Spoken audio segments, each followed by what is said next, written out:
Hello and welcome to all those of you who joined a couple minutes early. We're opening the webinar room and everyone a chance to get in and get settled, and we'll get started in just about a minute.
Okay, it's the top of the hour, so we're going to get started. Welcome. Thank you to everyone who's joining us. We have a lot to cover, so I'm going to go ahead and get us started. We are so excited to see you here for the third webinar in the Foundational TA series, hosted by the National Early Care and Education Workforce Center. Today's webinar is being recorded and will be shared out to everyone who registered via email, and it will be placed on our website. If you have any questions, you'll see at the bottom of your screen that you have the option to submit questions into Q&A. We will be answering those as we're able to throughout the webinar, and any that we are not able to answer directly in the webinar, we'll be sure to follow up and share those answers. So before we get started, I want to share this message with all attendees that the work of the National ECE Workforce Center is funded by the Administration for Children and Families. However, the views and perspectives shared during this webinar do not necessarily represent the views or an endorsement by ACF. And so we'll go ahead and get started with introducing today's facilitators. The facilitators for the entire Foundational TA series are Dr. Sherry Killen-Stewart and Dr. Aisha Ray with the BUILD Initiative. You've had the opportunity to learn from both Dr. Killen-Stewart and Dr. Ray in our first webinars, and you will continue to learn from them throughout the rest of the series. And today, you'll also learn about registered apprenticeships from Dr. Randy Wolf with Early Care and Education Pathways to Success, also known as ESEPs, and the benefits of cohort models from Noemi Catalan, who is also with ESEPs. So before I turn it over to our amazing facilitators, we'd like to start off with learning a bit from you through a couple of polls. And so the first poll that we would ask that you respond to is to share us about whether or not you attended or had the chance to watch the videos for webinar 2. So Daisy, if you can go ahead and open up that poll, and we'll see how folks respond. There's 2 polls simultaneously. Apologies that I neglected to mention that. So you'll see them both there. And the second one is about where is your state, tribe, community, or program, where are you in advancing policies, practices, or services that intentionally and consistently listen to the workforce regarding their concerns and perspectives? So if you can take a moment to respond to both of those polls, we are eager to learn about your experiences.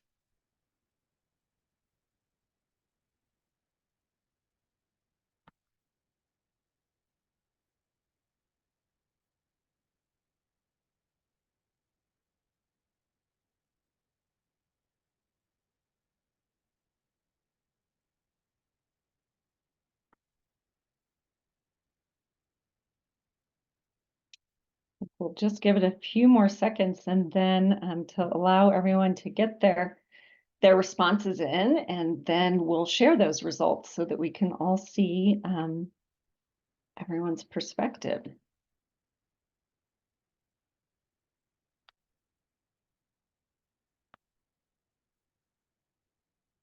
Daisy, if it looks like most folks have submitted their responses, we can go ahead and share those results. So you can see here that a good percentage of you watched the video or attended the last webinar, and that for some of you, this will be your first experience. And so we hope that you find it valuable and meaningful, and encourage you to take the time and watch those first two webinars, because this series is really designed as an intentional scope and sequence where the content from each webinar builds upon itself. And so you'll get a lot out of learning across that designed sequence.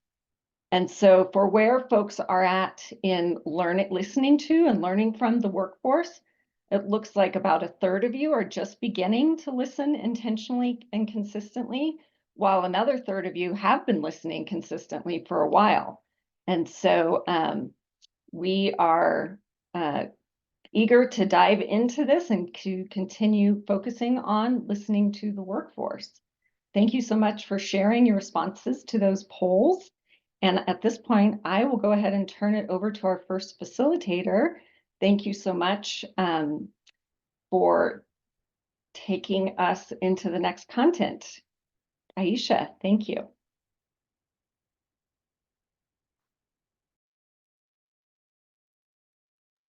Aisha, you are on mute. Sorry, there was a siren going by my window. Hello to everyone, welcome. Very, very glad to know that you're all here today to talk about these important issues. Today's webinar focuses on intentionally building early childhood systems that include and build on the perspectives, experiences, insights, and needs of the early childhood workforce. The goals for the webinar are to support leaders in intentionally using the collective wisdom and agency and priorities of the workforce in all their work and all of their rebuilding and reframing the early childhood systems that exist presently, trying to make them more equitable, fairer, and of course, systems that increasingly benefit all of the early childhood workforce that we currently have and hope to have. Secondly, the session is designed to support leaders in using strategies such as networks and listening sessions and others that we will talk about to develop ways to learn from the early childhood workforce and to partner with the workforce and others to bring about needed changes. This is a very important point. It's not just listening. We know that the early childhood workforce has said to us repeatedly, that many members of them have said, people always ask us what we want, but then they don't necessarily include us in the planning and redevelopment of these systems.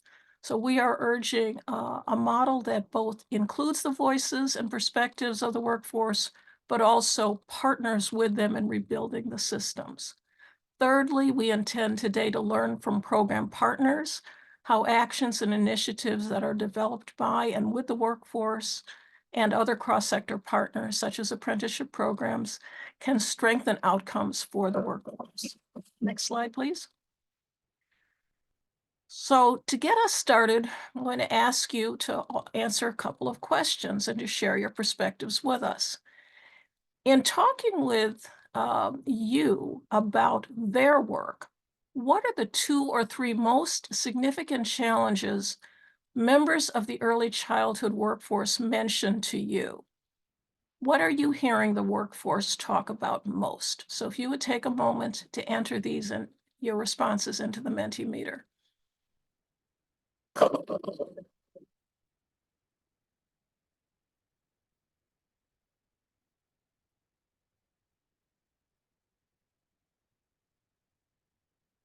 So before we report back the results of this Mentimeter, I want you to consider a second question. And that question is, what are the 2 or 3 top challenges you have in connecting with, listening to, or responding to the early childhood workforce members in your state, county, tribe, territory, region, or program? So the first question asks you to share with us 2 or 3 challenges you hear the workforce talk about most. And the second one asked you to talk about the challenges you're having in reaching out to, listening to, and connecting with the workforce. We'll show those results in a moment.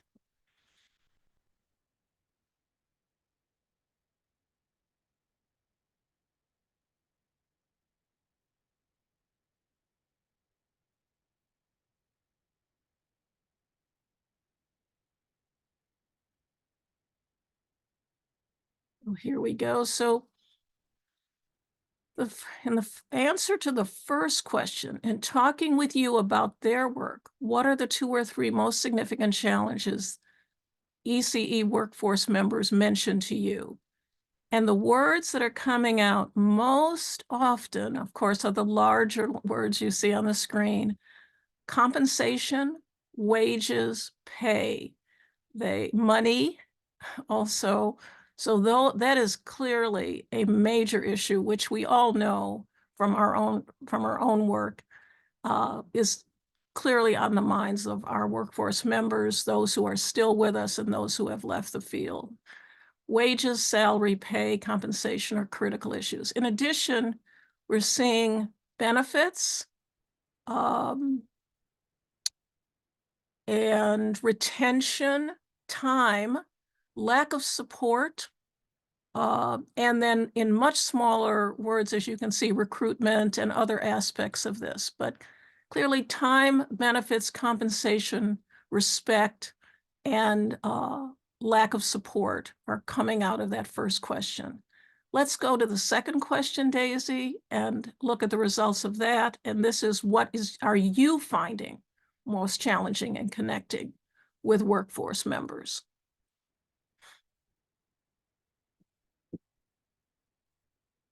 And the 2 biggest are time and turnover. Turnover referring to retention issues in our field, compensation availability, politics, funding, again, lack of time, employer engagement, availability is coming up now, and lots of smaller providers are burned out, disconnect with the community, and so forth. Very, very pertinent comments, both large and small, in terms of challenges you're having. So thank you so much for that. And let's go on to this next poll. And this is the last for this period of time, so bear with me. There's one more poll we're asking you to think about. Within your role and responsibilities, the current role and responsibilities you have, how many of these top 2 or 3 challenges that you just told us about regarding connecting to the early childhood workforce have you been able to address? Have you been able to address 0, none, 1, 2, 3, or not sure? If you would share that with us, that would be most helpful.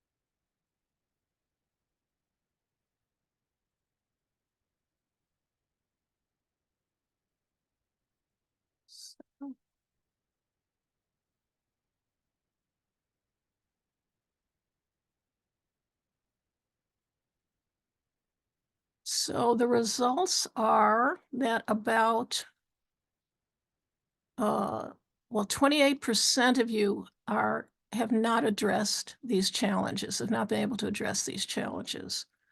Um, a 30%, almost a little bit larger than 28, have done one, have addressed one, been able to address one challenge. 15%, two challenges, 5%, three challenges, and 22% of you are not sure. It's an interesting distribution, and it really indicates, I think, how uneven, how difficult this is. And it seems reflected in the challenges. And some of the comments you made about in the earlier Mentimeter about the barriers that you're experiencing may be reflected in the responses to this question as well. Next slide. So thank you for those responses. They're very helpful for helping all of us understand what we're all facing in the work we're trying to do. So we want to talk about why voices and perspectives of the workforce really matter in changing the conditions and challenges that they are experiencing and that our entire field is experiencing. Next slide.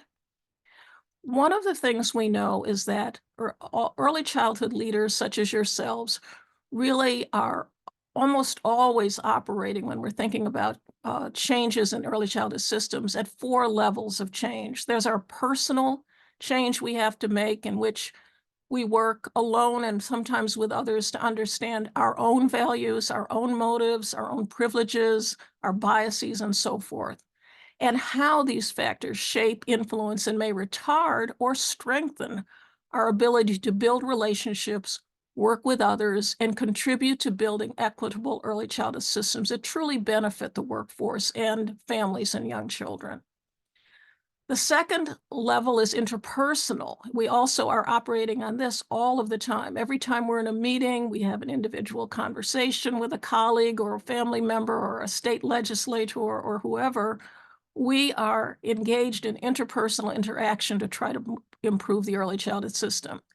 In this way, we are trying to build across differences that may exist between people's values, between their experiences and history, sustainable networks and relationships that strengthen our collective efforts and the efforts to rebuild the early childhood workforce and the systems that serve them, based again on equity and fairness.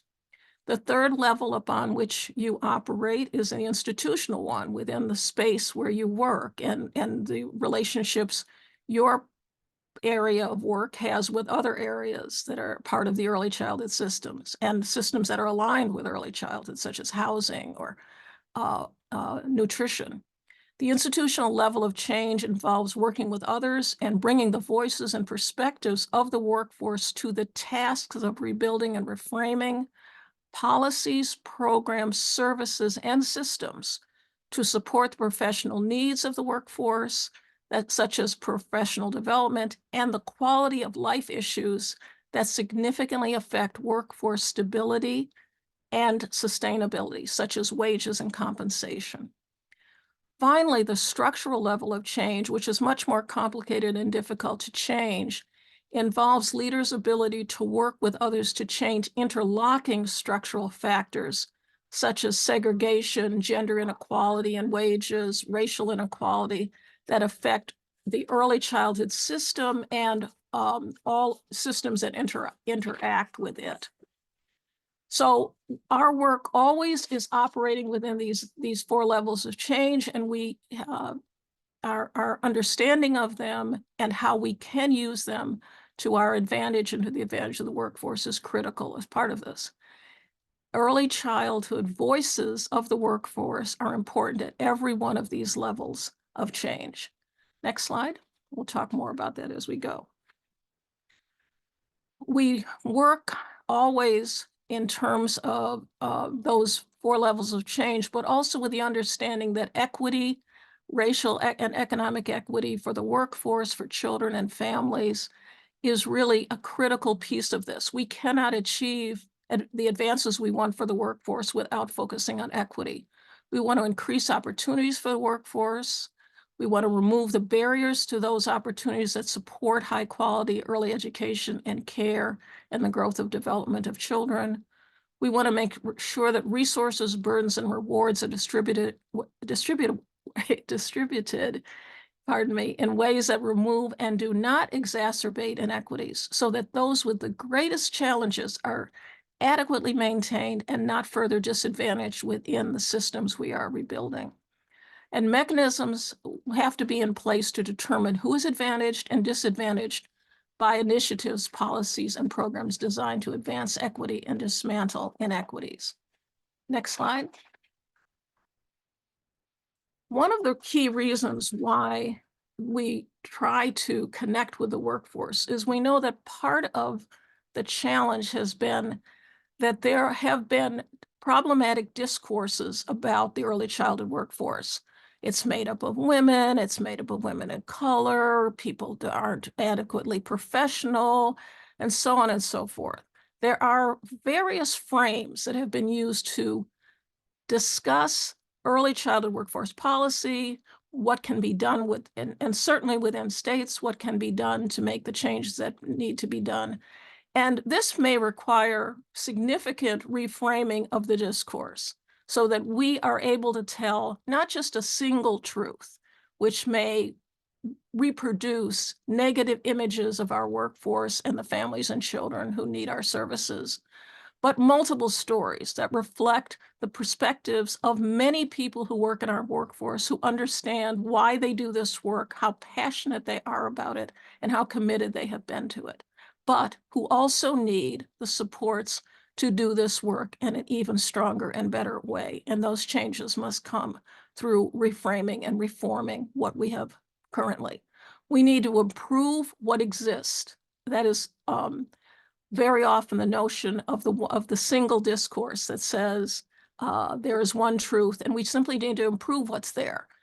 In the alternative discourse we're advocating, we're really looking at the root causes of the inequalities that exist and really addressing those root causes. In this case, the root causes have to do with notions of gender, of race, of women's work, of what poor families, economically disadvantaged families may need or want or not want, what communities are like where childcare, particularly for economically disadvantaged community families, are like, and so on and so forth. So we need to really address root causes and take them on as a critical issue in reframing the discourse. In addition, we have to look for inquiry and adaptive challenges as opposed to simply technical fixes. We need to look in the mirror. We need to have a lot of internal reflection about our own values and beliefs, as opposed to externalizing the problem and saying it belongs out there somewhere, but I am not part of that challenge or that problem. And finally, we need to not be limited by time and ability. We need to get started no matter what, and we need to get started now. Next slide. We want to make sure that as we think about the workforce, we're listening to those people who are supposed to be beneficiaries of our early childhood early childhood systems, namely our workforce, all of it, everyone who works within it. We need to listen and understand and learn from goals the workforce members have for themselves. We need to develop experiences with the workforce, especially those currently or historically marginalized. We need to support exploration of how the workforce historically and today has resisted and organized for self-determination, inclusion, and fairness. And we need to apply lessons learned to leaders' practice. Next slide. And we'll talk more about that last point about leaders' practice changing as when Sherry discusses networks.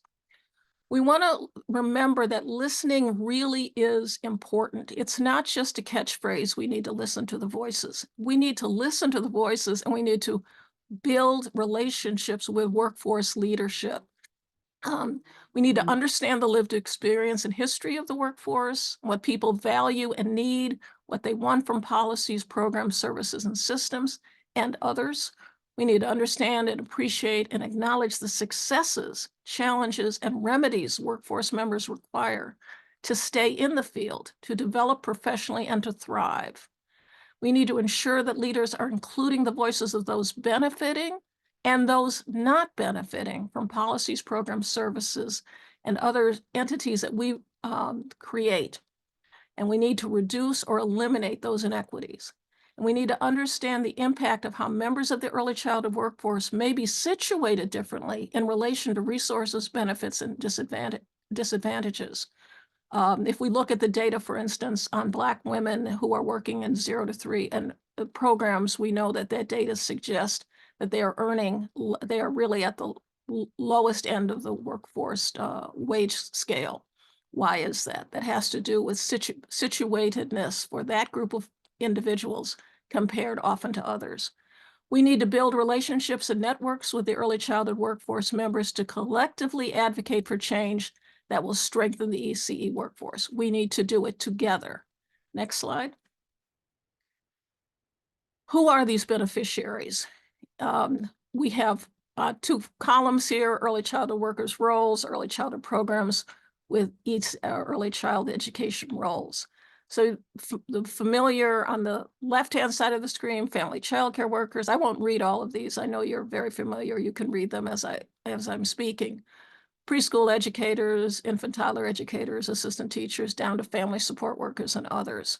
We need to include programs from early Head Start to Head Start, family child care center-based programs, school-based program, respite care nurseries, after-school programs that serve children under 6 years of age, and family friend and neighbor care, of course. So everyone working in these systems and in these settings, among others, make up the beneficiaries we are concerned about. And they are part of a large system and interlocking systems of care and education that are in need of serious repair. Next slide. Here are some quick quotes from the early childhood workforce that I won't read all of these, but Sherry and I have collected these over time. Was I took over 100 hours of classes. It doesn't benefit me other than my own personal gain. Another, I'm already working 50 to 60 hours a week and in 20 hours a week of college, and it's very overwhelming. These are quotes I'm sure are familiar to all of you who have been talking with the workforce. The qualifications and educational supports refers to one of our 5 policy areas. Work environments is another. One of the quotes here is, "We do it on our own. My office is a disaster. I never once had an employee evaluation at my center.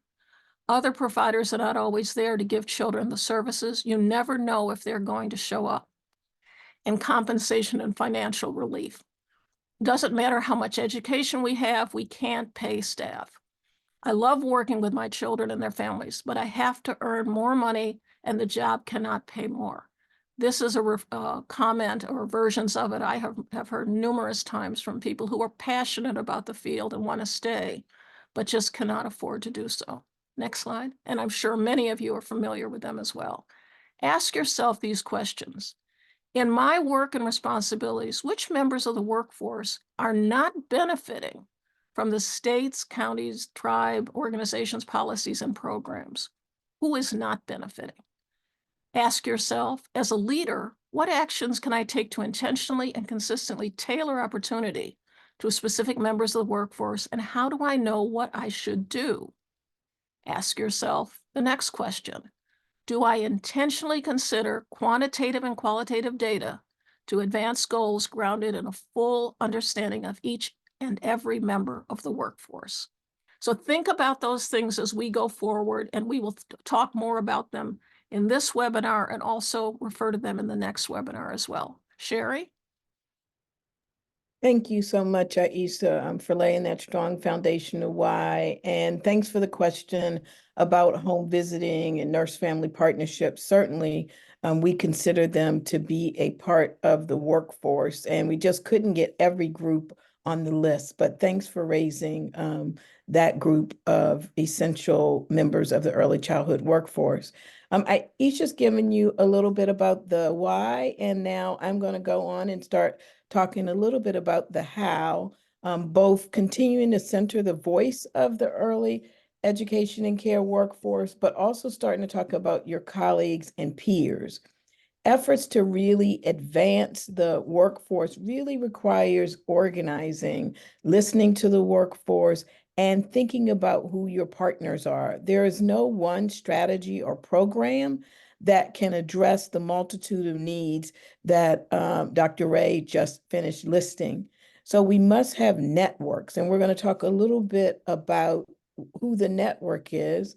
But I want to remind you that in both session 1 and in session 2, the conditions of the workforce were mentioned.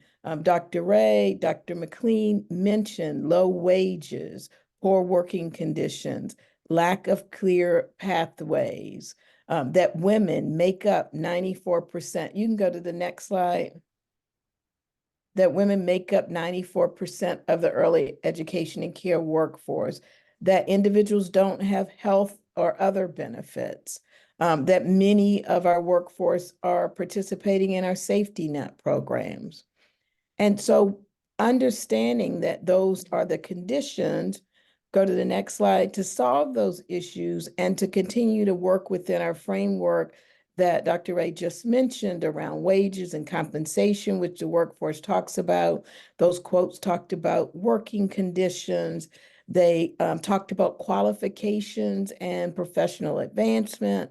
It gave us data, stories to go with the numbers that we heard in series 1, webinar 2. And it talked about the need for more and the availability of financial resources, both to support advanced education and for the educators to support themselves. On this next slide, I'm going to play a vision of the early childhood workforce. This work was done years ago, and we've now expanded on it, looking at the multiple components of the workforce system. When you center the child, you can hit play.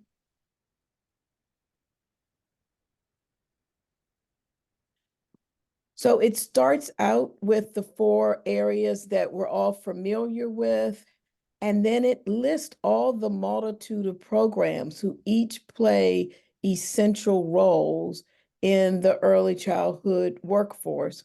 And they're going across quickly. We'll share this slide deck with you, but it's to remind you that when you're thinking about the challenges and home visiting is there, that addressing and building solutions around the early childhood workforce requires a multitude of programs. It requires the leadership, which you all are demonstrating. It requires collaborating across. It intentionally trying to find and work with folks that are farthest from opportunity, and really engaging and, again, centering the voices, which is where we're focused today. If you were to look at the next slide, you see some specific partners around the workforce. So if you're thinking specifically about qualifications and educational supports, there's community colleges and 4-year institutions, and many of you may provide professional development, accreditation bodies. When you're thinking about work environments, it's the workforce members themselves and their places of work, program directors, state licensing, municipal licensing around buildings and health, and professional organizations. When we think about compensation and relief, there are many players in the network around subsidy and state funds and elected officials and tribal governments. And then finally, under financial resources, there are private funders, state funders, federal, county, and as we know, the parents themselves. And so the importance of thinking about this work and thinking about it across the workforce network, including the workforce, is critical. So I want you to think about this poll.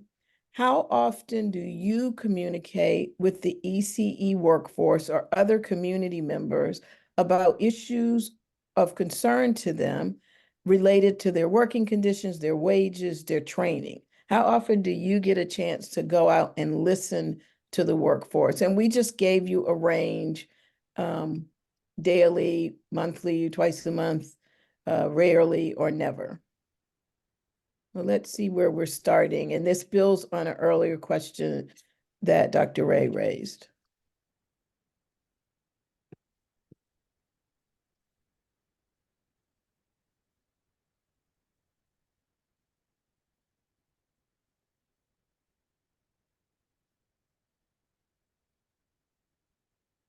what we want to do next is talk about a strategy.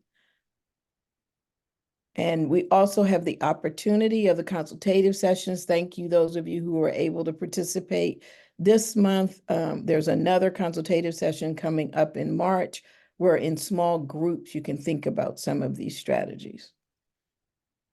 Daisy, how are we doing? Okay, great. So about 17% are daily.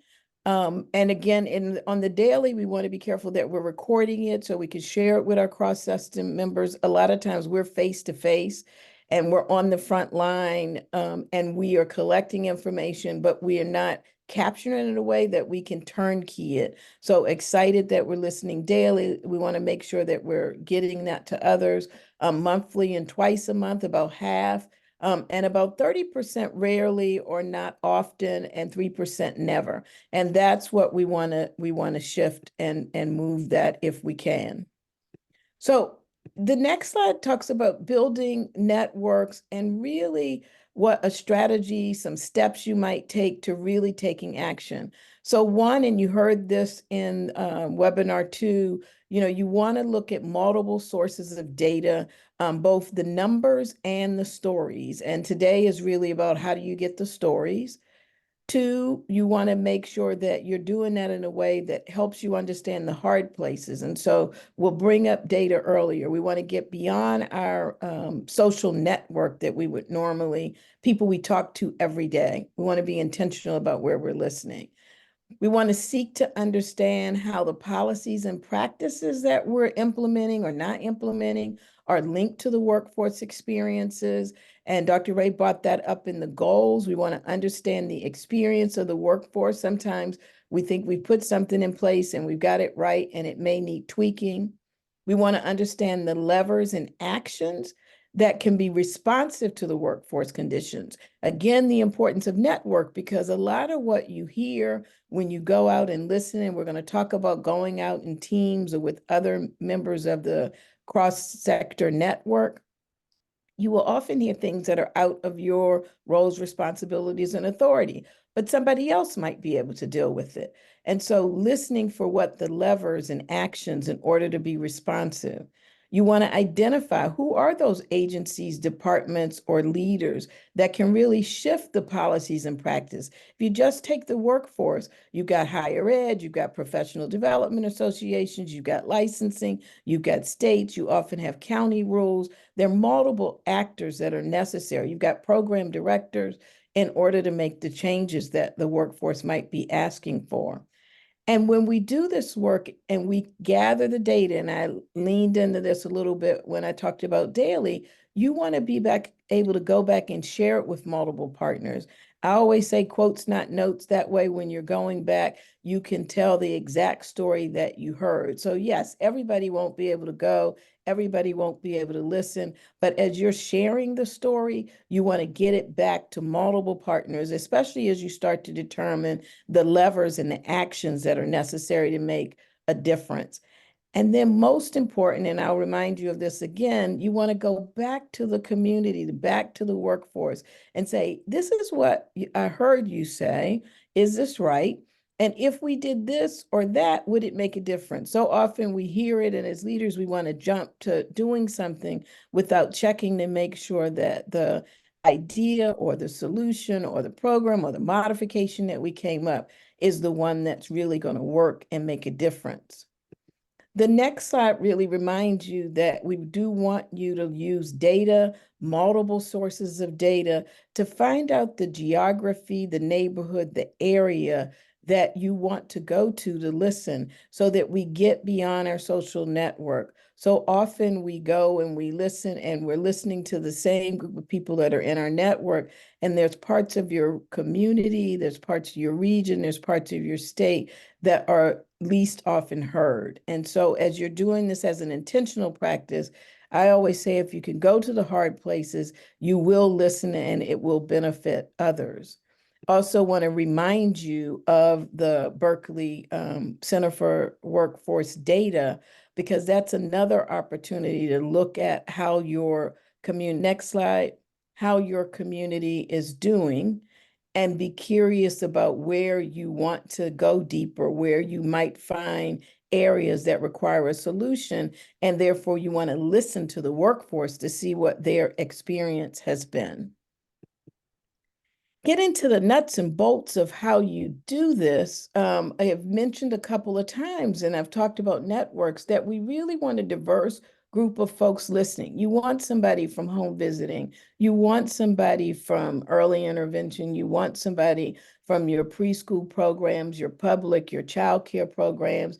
You may be able to get somebody from local, state, and county, because as each person listens, they'll hear a different story and they'll have a different role, responsibility, and ability to influence the change. You want to get that team together, and I'm really not suggesting that people create new teams. If you've got tables where people are already gathering, I encourage you to go to those tables and talk about wanting to do this listening, but you want to get the group together to say, why are you listening? It's a long tail, the listening. It's not a one and done. We're going to talk about feedback loops. If we're just going to go in once, we do that all the time with surveys. We really want to co-design solutions. So being clear, we're going to this area, we're listening to this group so that we can come up with solutions that will benefit both you as the person asking the question, but the workforce themselves. You want to review the quantitative data to determine one or more places that you want to listen. Again, using index is the best way to get to that. And again, when we do the consultative session, happy if you're interested in going deeper in talking more about that.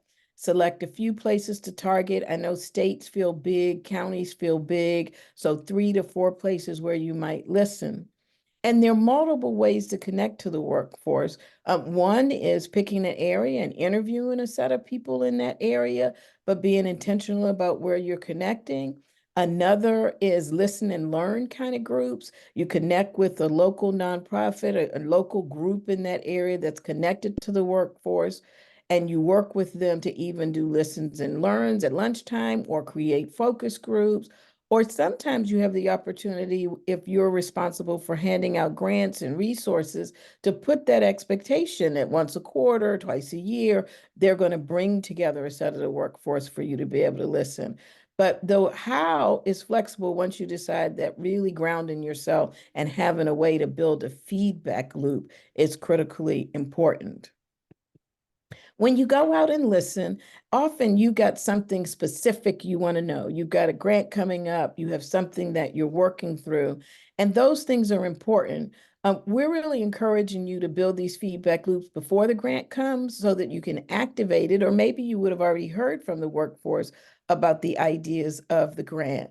We encourage you that even though you might have a specific issue, that you're going with the team, and we really want you to listen with a broad set of ideas, because the workforce may have a different story they want to tell you and it works back to your story, but we're not going just to listen for a specific grant. We're going to build a relationship that over time. And we need to recognize when we go that we won't be able to address everything. And most people don't expect that, nor will it be quick, depending on who you work for and the timing of change in your organization or your institution. So I'm offering you these questions as a model of a broad conversation you want to have with the workforce. And in doing that, it would bring up the things that might go with another grant or an opportunity that you might be working on. We always try to start with describing your joy. The members of the workforce, as Dr. Ray mentioned, have worked hard and continue to work hard. And certainly what you're asking them to do is one more thing to do. So asking them what's bringing them joy so that we don't disrupt that. You might want to ask them, where do they or other members of the workforce get their education and training, community college, GED, early childhood, because those are the partners that you might want to work with versus building a new system alongside what is already there. You might recognize that these are challenging times for all of us. And how are the workforce members managing around the rising cost of housing, the availability of jobs, healthcare, and access to food? On the next slide, you want to talk to them about their work environment. what's working in the work environment, what is contributing to their mental and physical stress or challenges, or what are the things that are working for them. And then finally, what would benefit the workforce through their local programs, trying to get a sense of the data, like what is already working for them there. Now, you might notice that these categories trail the Center for Berkeley categories, and you might have other big categories. But the idea is that we don't go and just drill down on one conversation without providing a platform for individuals to be able to talk to us about the range of things. We want their lived experience, for instance, in the data about programs and their insights about what's working, so that we either partner with that if we want to add something on, or we can fix it if it's something that they're telling us that we're responsible for that may not be working now. Once you go out, however you connect, if you connect through a series of interviews, or if you connect through a series of focus groups, if you connect in multiple communities, you want to stop with your cross-sector team and get an immediate reactions to how the conversation, whether it's a site visit or a focus group or interviews, might have worked. And you want to make time to create a responsive strategy. This is often a new meeting, a different time. It may include some individuals who are not currently in the session, so that you can bring others in. And this is where I say quotes, not notes, is critical.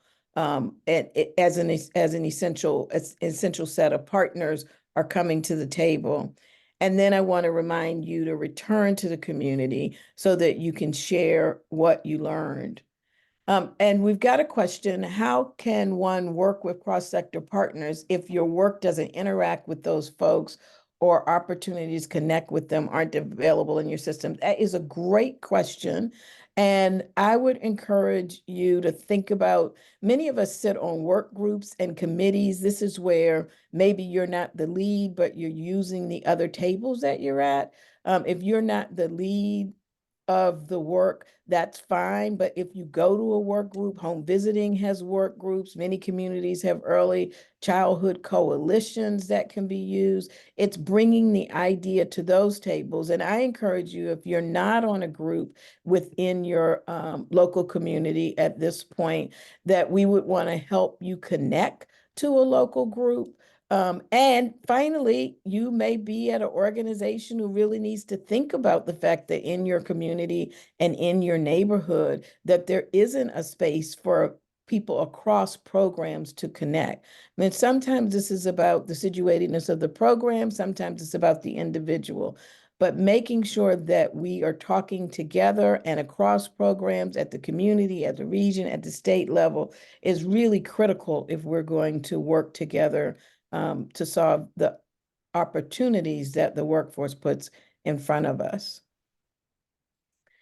Feedback loops I've mentioned a couple of times is critically important. You intentionally seek information. People are always going and asking people questions, but going back for giving them what you heard, how it's responding, what you can do something about, and what you may need to bring a partner to do something about is critical to building that ongoing relationship. And be honest about timelines. People know that grants happen, and then it takes a while to re-grant or to retool. And so being truthful with people about that is respected.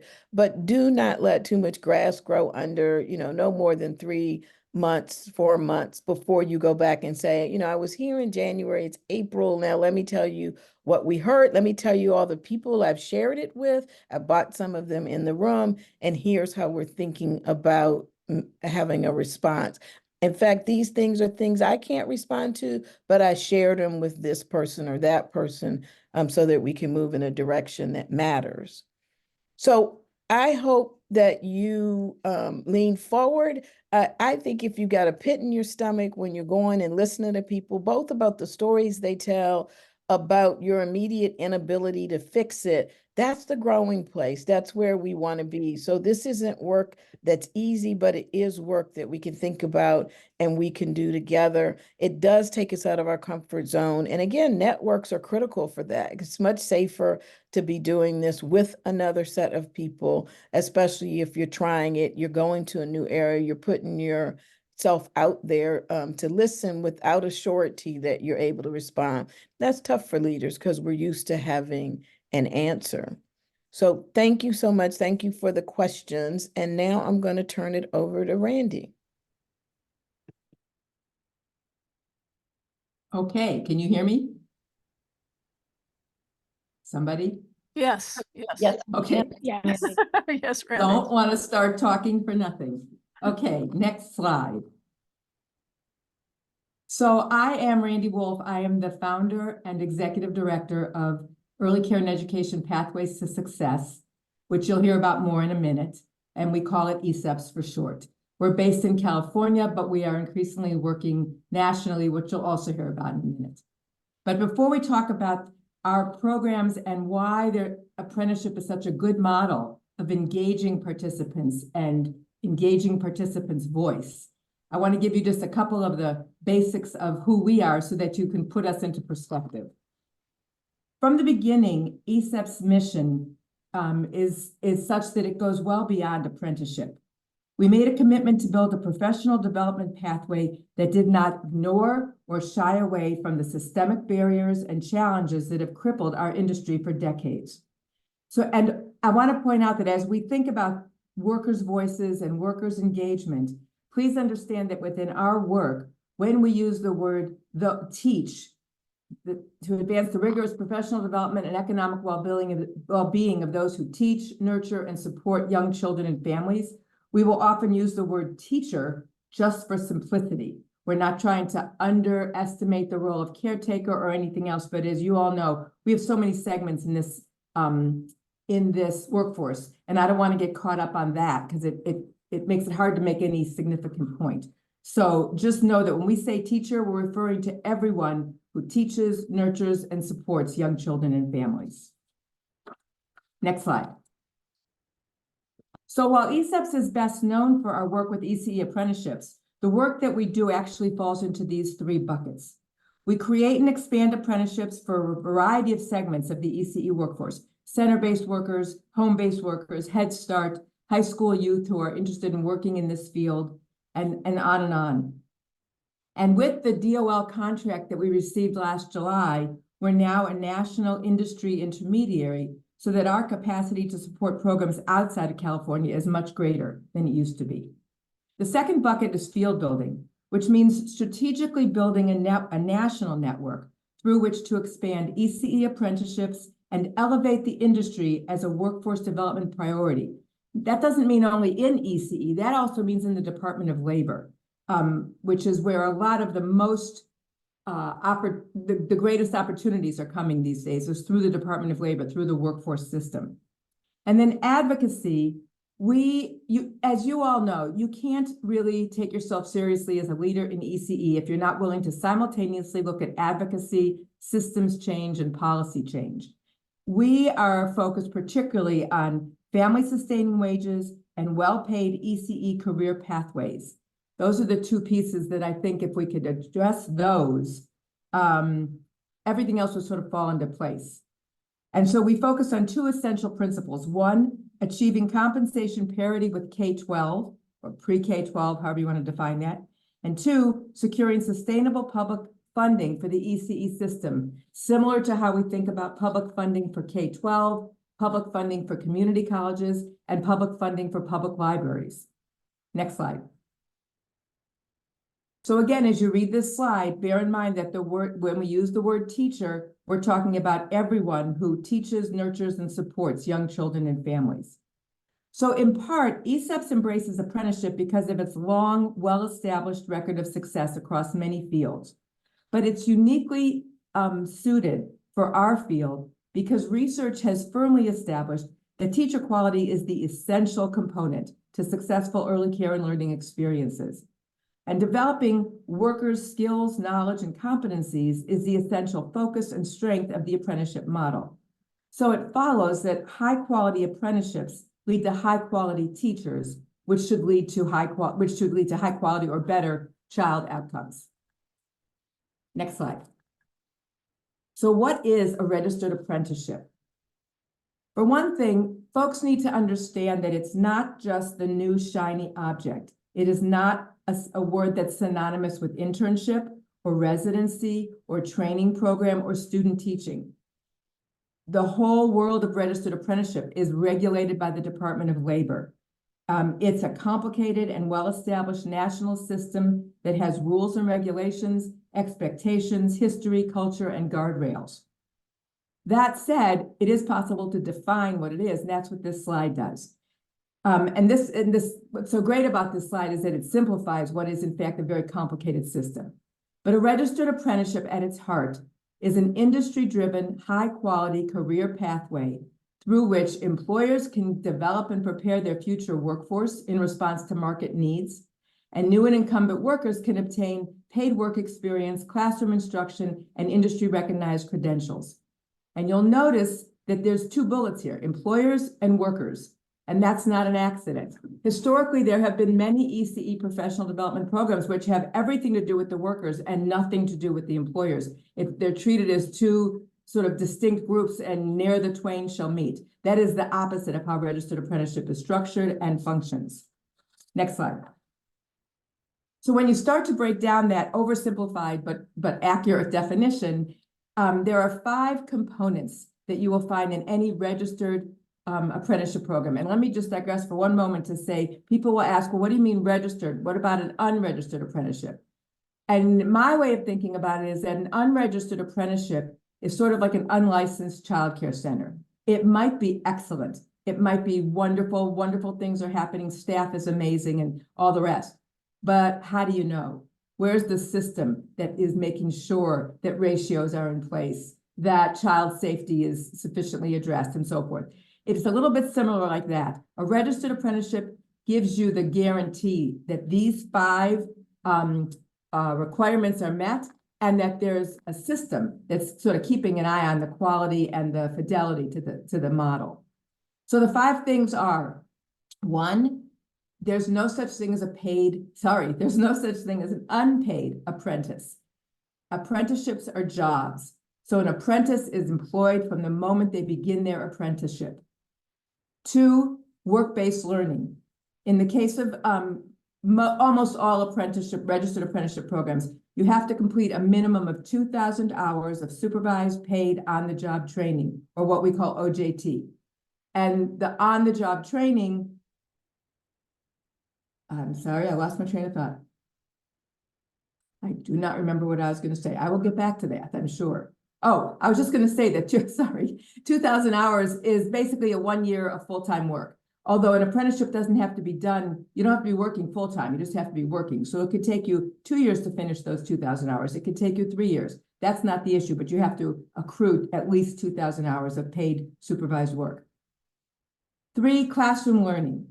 And in the world of apprenticeship, this is referred to as RSI, which is related supplemental instruction, or RTI, which is related technical instruction. Same thing. Either way, it's the formal training portion of the apprenticeship program that operates or that is sort of alongside the work-based learning. In the case of ESEPS apprenticeships, that means college coursework, but it's not always college coursework. And in fact, traditionally in the trades, the related technical instruction is not even credit bearing. So it depends, but for us, we're in the world of education and we want to be sort of aligned with that system. 4 is mentorship. I don't need to explain to the people on this call why mentorship is important. But there's good research about it, and if we don't know the research, we have our own lived experience.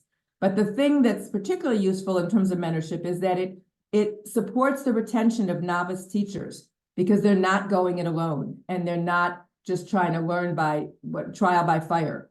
And it also simultaneously gives more experienced, seasoned educators, ECE professionals, an opportunity to train and support the next generation of ECE workers.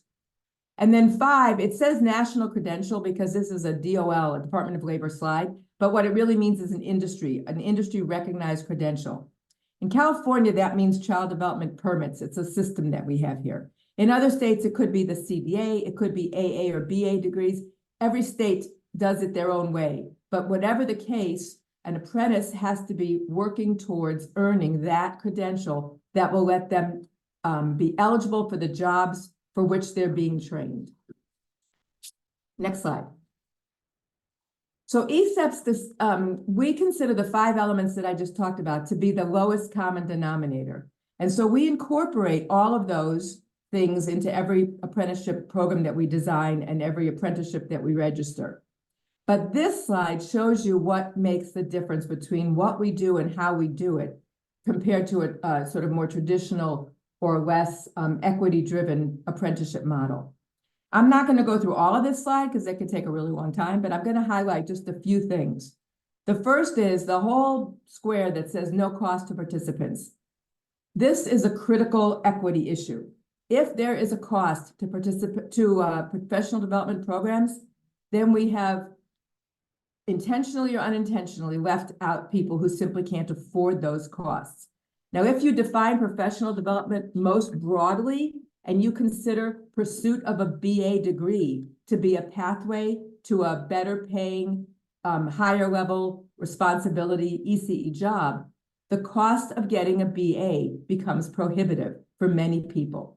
So all of our programs are designed so that the participants don't pay anything. And even in our BA programs, we have worked it out where if they have to pay anything, it's very minimal, but largely we find a way to pay even that tuition. The second, if you go to the right on this graph, the dedicated program staff. It's not required that an apprenticeship provide any program staff. I'm not going to go into that today. You have to have a program sponsor, but that's different than a staff member who's thinking about the apprentices.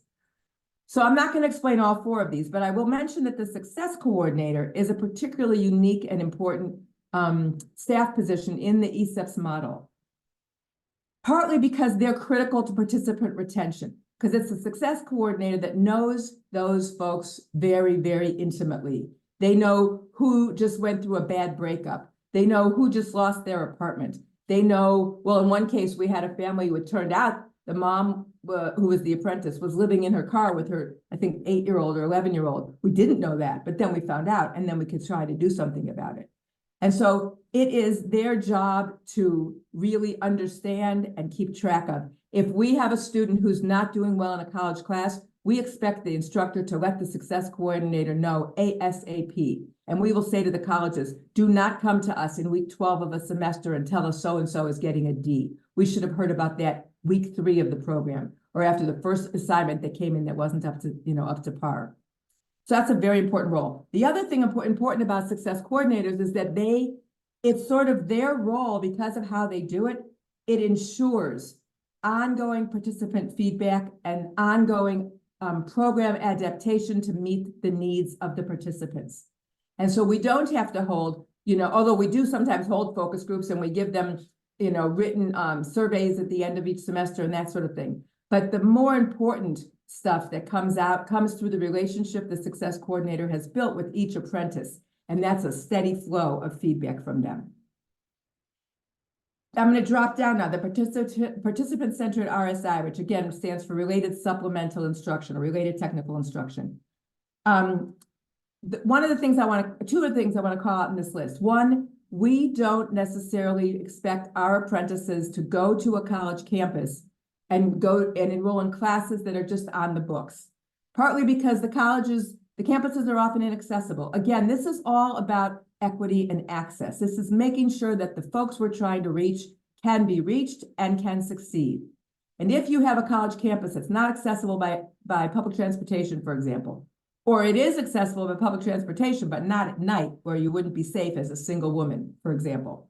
Likewise, our folks can't take a class that meets on Tuesday and Thursday afternoon from 1 to 2:30 because they're working full time. So we insist that the colleges offer the classes when and where will meet the needs of our program participants.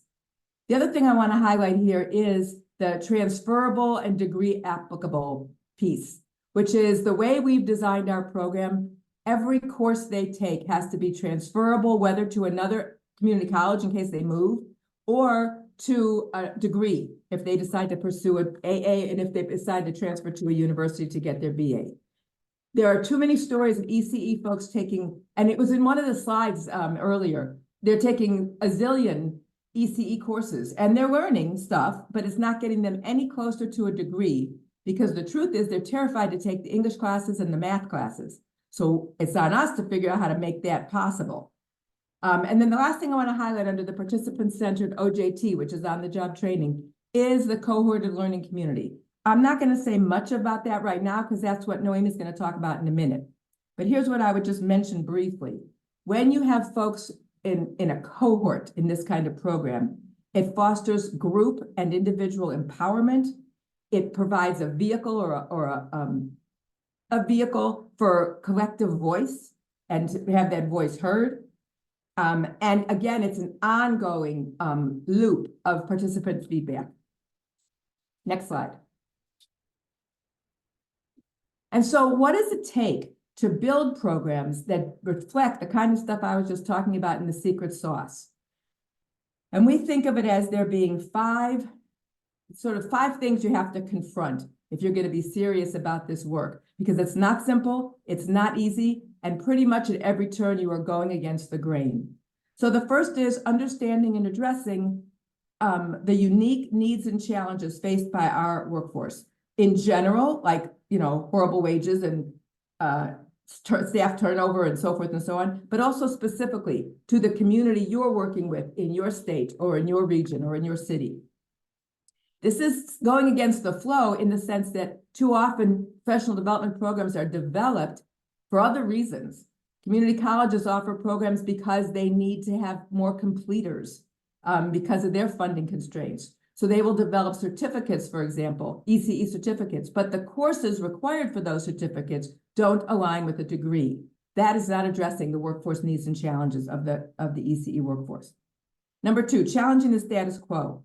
This sounds simple. In practice, it is more than a steep climb, because it means to begin with just blatantly acknowledging that ECE, professional development pathways, and the higher ed system are systemically inequitable, and that inequity results in racial, cultural, and socioeconomic disparities. And it's easy to talk the talk about that, but in order to actually walk the walk is a whole nother world, which I will get into in the next 3 bullets. So the first is, what does it mean to firmly center participant success in an ECE professional development program? And this is where, there's a slide we're not going to share, sorry. There is a great quote from the Center for the Study of Childcare Employment at UC Berkeley that talks about how when you want to think about systems change, it's not about blaming who's wrong, who's at fault, who's not coming through. Because when you do that, 2 things happen. You either blame the victim, quote and unquote, meaning the participants. Well, these students don't speak English. Well, these students are working full time. How on earth could we expect them to take a college course? Well, these students don't have much background in formal education. They're not going to ever get to the, beyond the remedial courses, all that. Or it means pointing the finger at like the college instructors. Oh my God, these instructors haven't been in a college classroom for 20 years. What do they know? And so forth. That doesn't get us anywhere. We have to put the blame where the blame is, which is that these are systems set up not to serve our participants. And for that matter, not to serve our industry all that well either. And so when we firmly center participant success, it means we have to think about what we do and how we do it at every turn. The fourth is bringing employers and colleges or institutions of higher education together as equal partners. This sounds simple, except what it involves is 2 things. One, you have to break down silos. And those silos, if you think of the 3 little pigs, those silos are built in cement. Those are not the ones built in twigs or grass.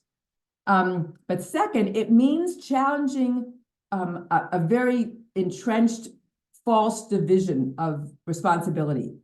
Traditionally, we think of the colleges or a professional development program as where you learn the skills and you learn the craft. Then you finish, you get your degree or your certificate, you get your resume, and you go find a job. And the job is where you put that into action.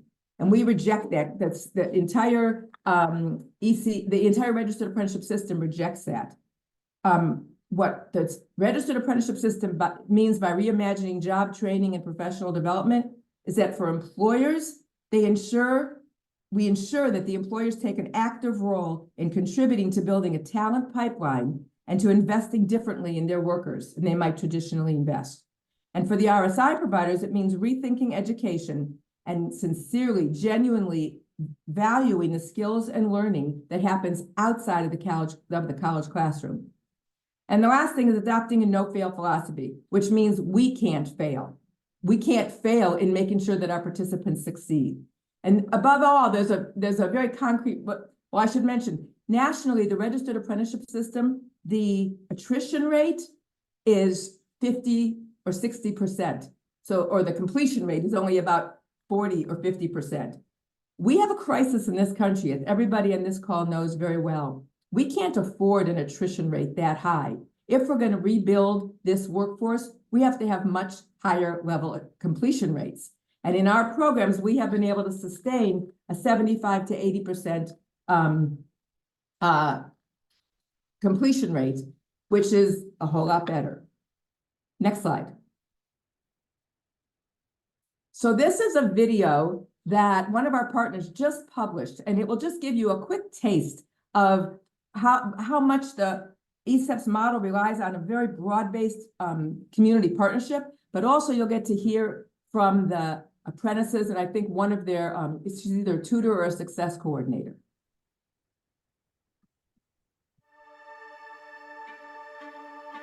The pandemic exacerbated the teacher shortage in early care and education.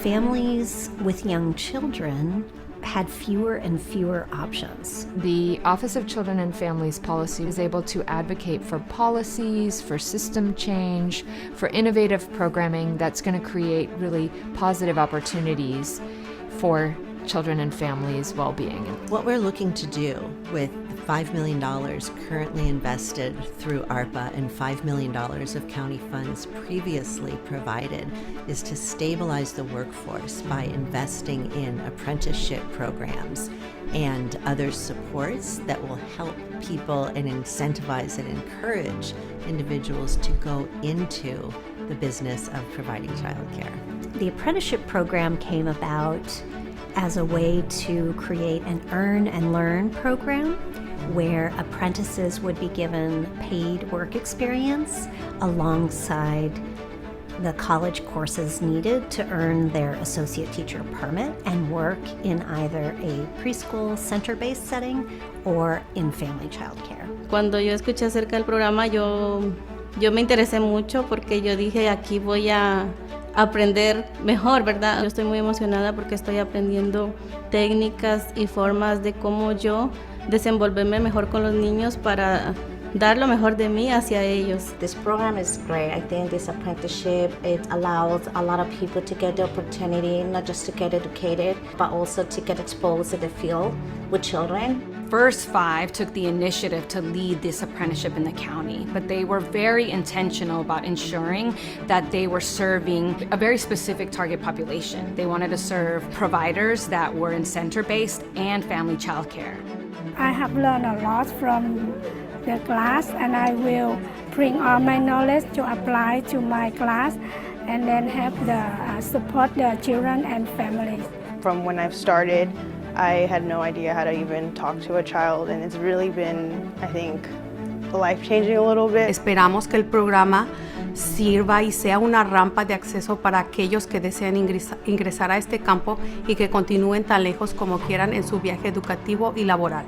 If we continue to do our efforts to bring childcare and support the early learning workforce through an equity lens, would transform the field of early learning as well as increase families' childcare options. And we're seeing how students want more. They ask, what's after this? What's next? And what I tell them, it's whatever you want. And whatever they want for themselves, we're going to be there to support them. It's one pen, one book, one teacher can change the world. And I think that's really what it is. You know, we've given them the books, the pens, the teachers, the education, and we want them to change the world.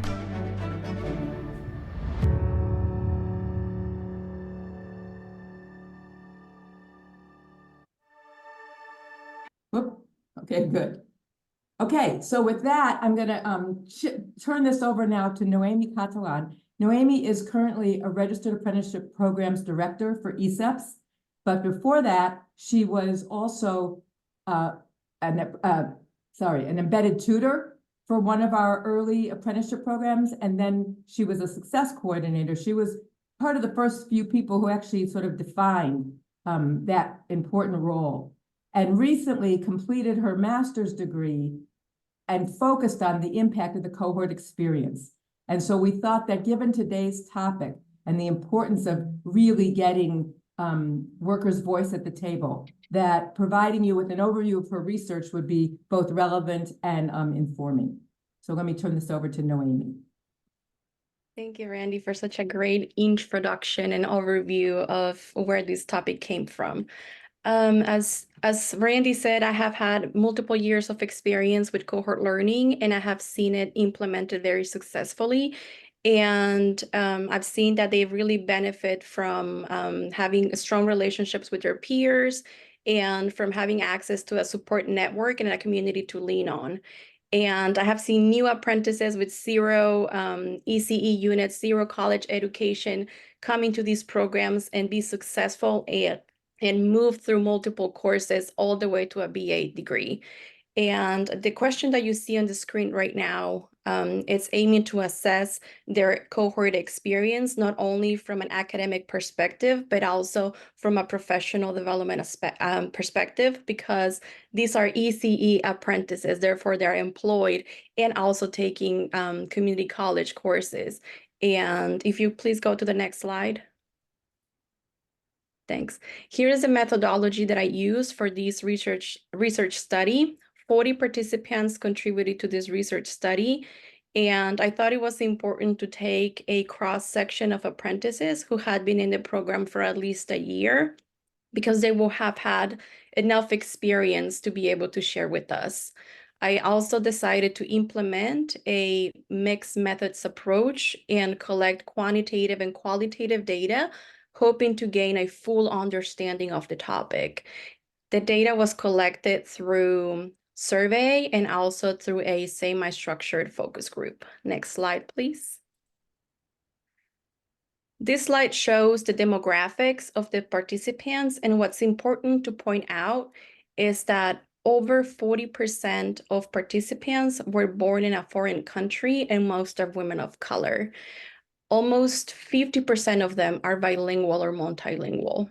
A quarter of participants did not graduate from high school, and almost half of them identified their ethnicity as Hispanic or Latinx or Spanish.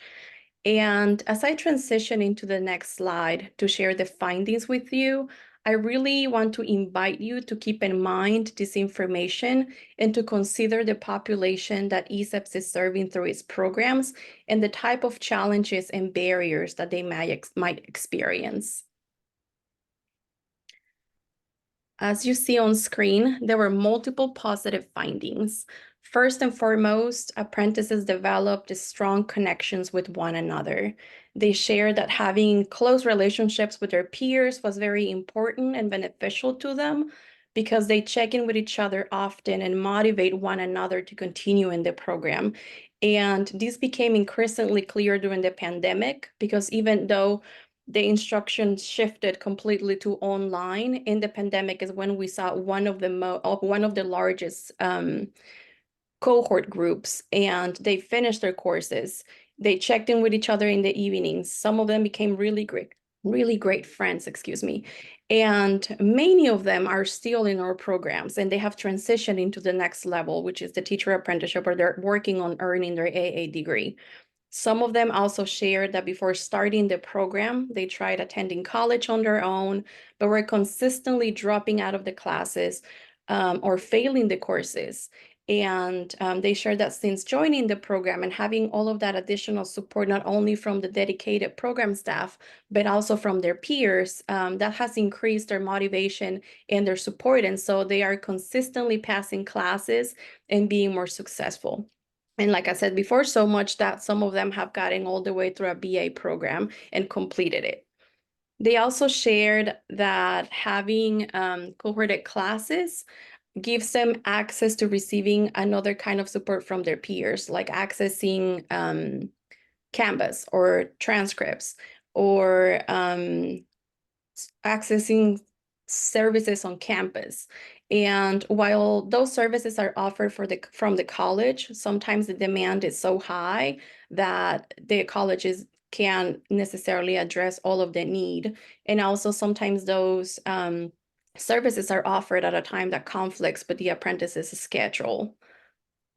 They also noted that the cohort classes gave them more access to their professor, and that they felt more comfortable approaching the professor and asking questions related to content, assignments, and overall learning support that they needed to be successful in class. And that helped them to develop a stronger connection and relationship with the instructor and supported their success and their learning in the class. Lastly, the apprentices also believed that designing the cohort model in a way that addresses common barriers, such as accessibility, schedule, and cost, strongly supported their success as well. Next slide, please. What you see on screen right now are two quotes that highlight the importance of the cohort experience on the apprentice's success and the critical need to design programs that center equity and access. As you will see, the first quote shows that the apprentice thought that she was too old to go back to school, but she found motivation in their cohort peers. And as I said before, I believe cohort learning is very important to the student's success, and that the additional planning and investment it sometimes requires is worth it. I'm excited and thankful for the opportunity to share the apprentice's perspective about cohort learning with all of you. And thank you very much. With that being said, I'm going to turn it back to Randy. Next slide, great. And I'm going to talk very quickly because we're coming up on the end of our time. But hopefully, having heard both my presentation and Noemi's, you're wondering, well, okay, great, how do we get involved? And so I'm going to run through this slide real quickly, and the slide that follows will give you our contact information, which you'll all receive when you receive copies of this video. And Noemi, if you would just type into the chat box, or I'll do it later, never mind, don't worry about it. Anyways, so there's several ways you can get involved in the work that we're doing as a national convener and leader in this area of ECE apprenticeships. The first is simply email us at eseps@eseps.org and get on the mailing list. We will not inundate you with books and books and pages of emails, but we will keep you apprised of when we publish a paper or when we hold a new activity. Many of our online stuff is aimed at a national audience. One of those things, which is the second bullet, is what we call deep dive webinars, where we take a particular topic. For instance, we did a whole webinar on the role of success coordinators. We did a whole webinar on how do you center equity and access within the framework of an ECE apprenticeship. We try to think of topics where stuff that we talk about all the time, but we always say, well, we don't have enough time for that today. And lastly, we have this thing called Early Care and Education, All Things Workforce. It is our podcast. We have put out, I think, 13 podcasts over the last year and a half. And you can find it anywhere you listen to podcasts, Spotify, Apple, whatever. And you will find they're very in-depth conversations with ECE apprenticeship leaders and ECE leaders, and sometimes DOL, Department of Labor representatives. And it seems like people find them very useful. As a national industry intermediary, we are charged with the task by the Department of Labor to support and develop, to support the development and registration of new registered apprenticeship standards and occupations, to provide technical assistance to new groups trying to develop, launch, and sustain new registered apprenticeship programs. So I encourage you, if you're interested in even saying what's step 2 if this was step 1, again, email us at eseps@eseps.org. And finally, the concrete opportunities. We've started this new thing called boot camps. We had one in Chicago in October. We're heading to Nashville on Wednesday, and then we'll be in Santa Fe the beginning of March. Again, the mailing lists, if you're on the mailing list, you'll get these mailings. The boot camp is a day and a half, very low cost opportunity to bring together 30 to 40 people. Usually they represent about 8 to 12 states and any number of organizations. And it gives us a chance in a day and a half to do what we've tried to do here in 25 minutes. And you walk away knowing where to start, to go back to your community and figure out what's next. And then to also have the option to continue to engage with us. ESEPS Institutes take that a step further, where we actually do 2.5 days and sometimes 3 days, where by the end of it, you actually have sort of designed your program, brought all your partners to the table. So it's a whole nother level. And the national conference, this is going to be our third in-person conference, May 6 to 9 in Sacramento, California. Again, you can find out about this on our website, I'm pretty sure. But if you just send us your, if you just get on the mailing list, you'll hear all about it. That is an amazing opportunity to be in the company of over 200 people from over 20 states who are all trying to figure this out. People who've been at it for 5 years and 10 years, and nobody's really been at it for much more than 10 years. And people who have no idea what we're talking about and everything in between. So that's our quick pitch to give you opportunities for involvement. And like I promised, here's our website, our email, and how to connect specifically with me and Noemi. Thanks very much for your attention and for this time, and I will turn it back to the hosts.